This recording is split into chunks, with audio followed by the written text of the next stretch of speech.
Hello, I'm Tim Henderson with Aero Accessories.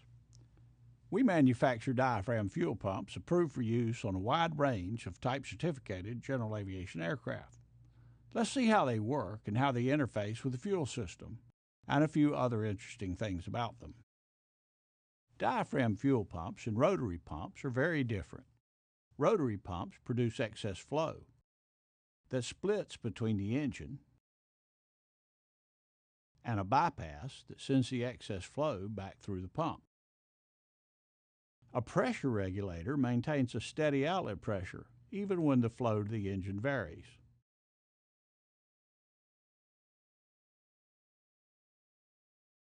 This rotary pump is delivering 30 gallons per hour total, 28 to the engine, and bypassing 2.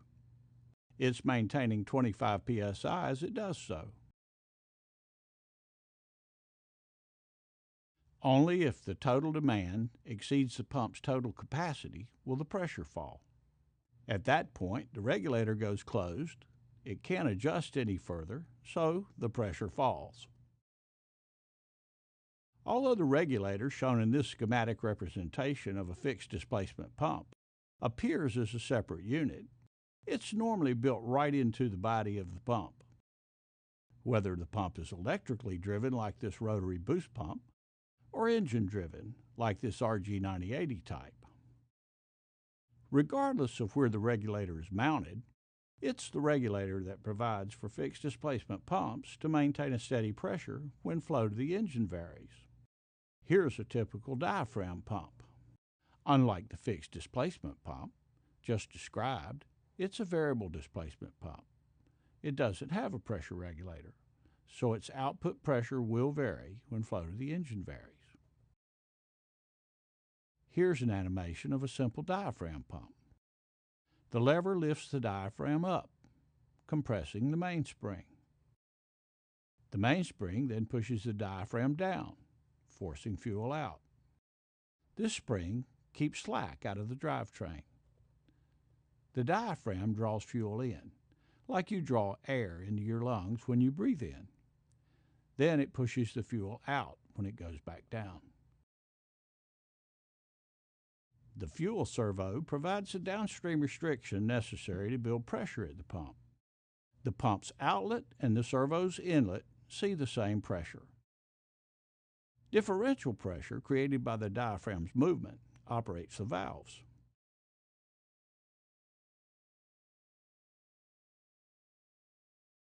Unlike fixed displacement pumps, the diaphragm pump's pressure varies with flow, and the pressure varies inversely to the flow. Here's high flow and low pressure, medium flow and medium pressure, and low flow and high pressure. As the flow goes up, the pressure goes down. And as the flow goes down, the pressure goes up. Maximum pressure is achieved at zero flow. The pump doesn't determine how much fuel goes to the engine. That's the fuel injection servo's job. If 28 gallons an hour is needed, or 0, that's what the pump delivers. Basically, the pump is a slave to the servo. Loss motion linkage lets the pump stroke vary so that its output equals the servo's demand.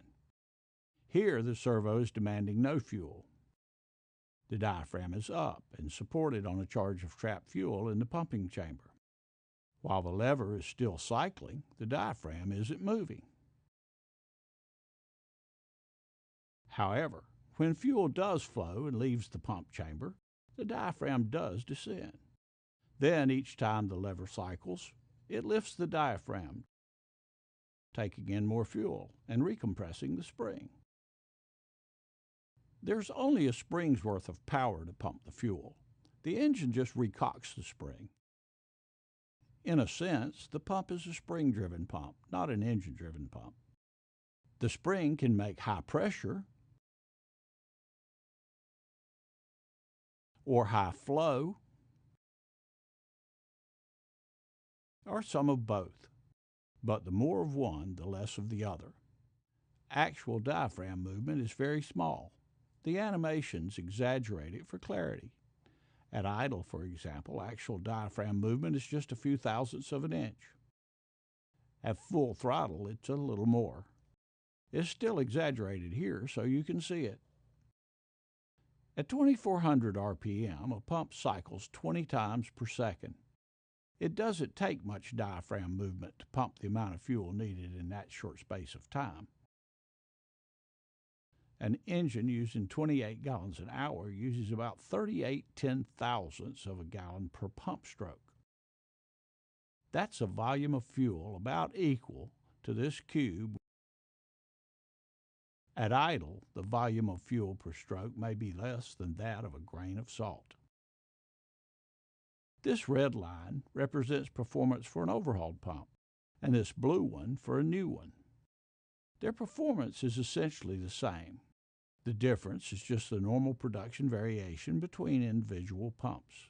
At zero flow, this overhauled pump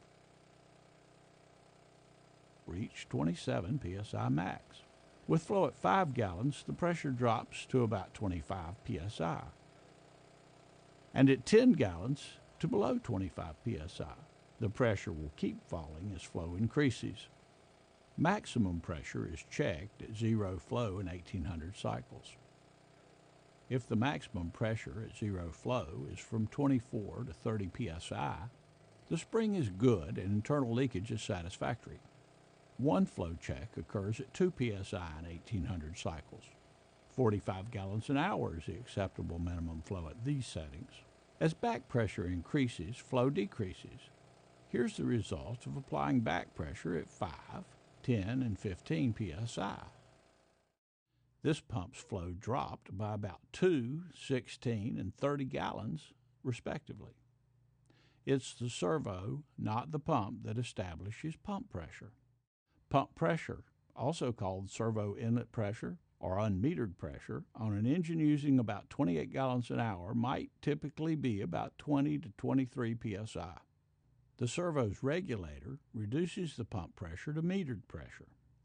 That's the pressure that goes to the cylinder nozzles and determines the correct fuel-air ratio for the engine. Metered pressure is normally well below unmetered or pump pressure. As long as pump pressure exceeds metered pressure, full flow is available to the nozzles.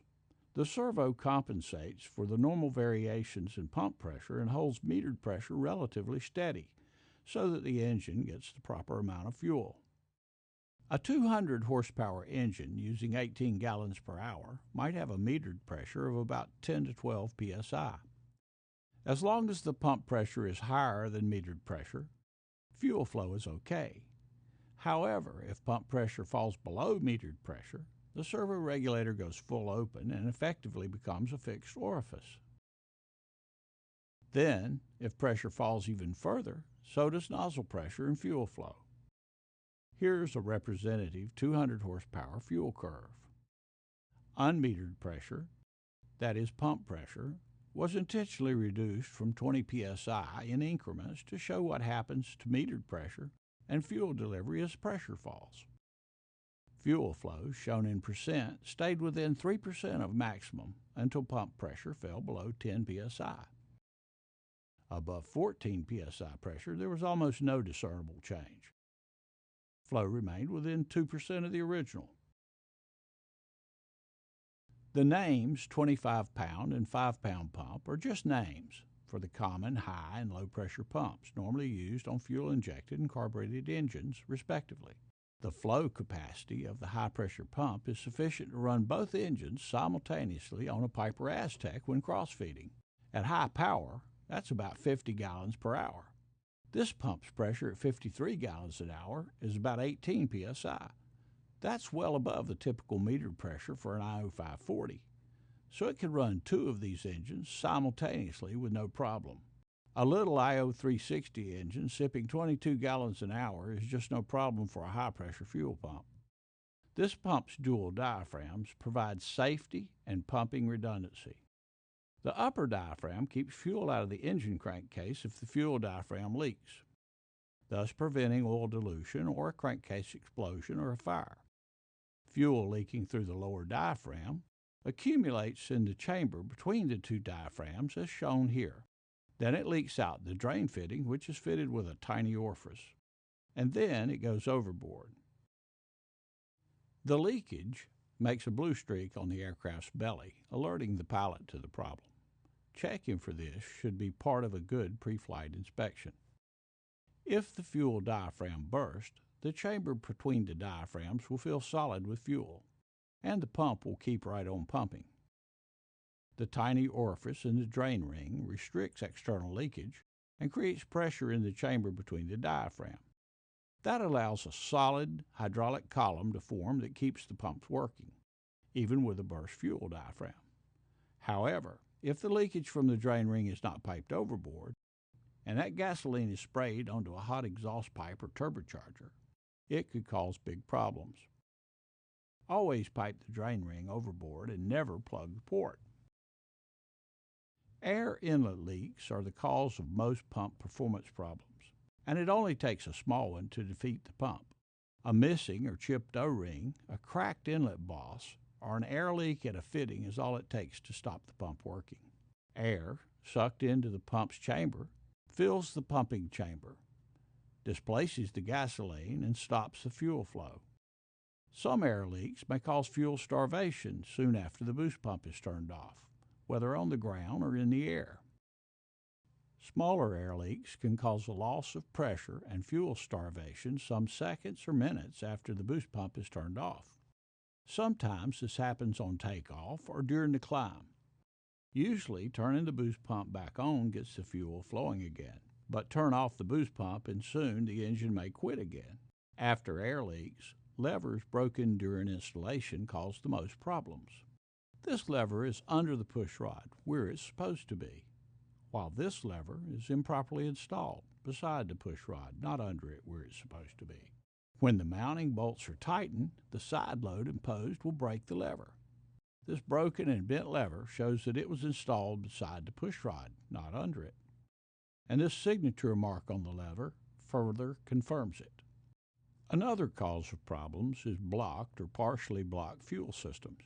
Debris can block tank outlets, causing engine stoppage. After the engine stops and there's no fuel flowing, the debris may float away from the tank screens, temporarily clearing them. Then the engine may start again, and the cycle of startup, clogged screens, fuel starvation, and engine stoppage may be repeated. If not found and corrected, an in-flight power failure and a post-flight crash may occur. The pump's pulsator diaphragm helps to smooth out fuel pressure pulses. Each diaphragm downstroke creates a pressure spike that stretches the pulsator diaphragm a little, storing a little energy.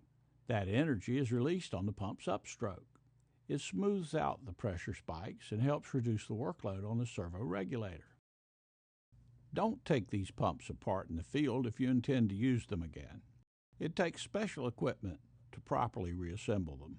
Pumps should be overhauled or replaced at intervals specified in the aircraft manufacturer's instructions for continued airworthiness, or in the absence of such instruction, at engine TBO or after 10 calendar years, whichever comes first. These pumps contain rubber parts, and time and heat and repeated flexing takes a toll on them.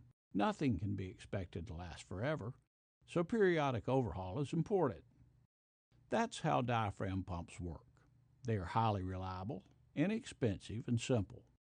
When installed properly, these pumps are likely to run to TBO without problems. If you have questions or need a new or overhauled pump or other Tempest part, give us a call. We appreciate your business. Thank you.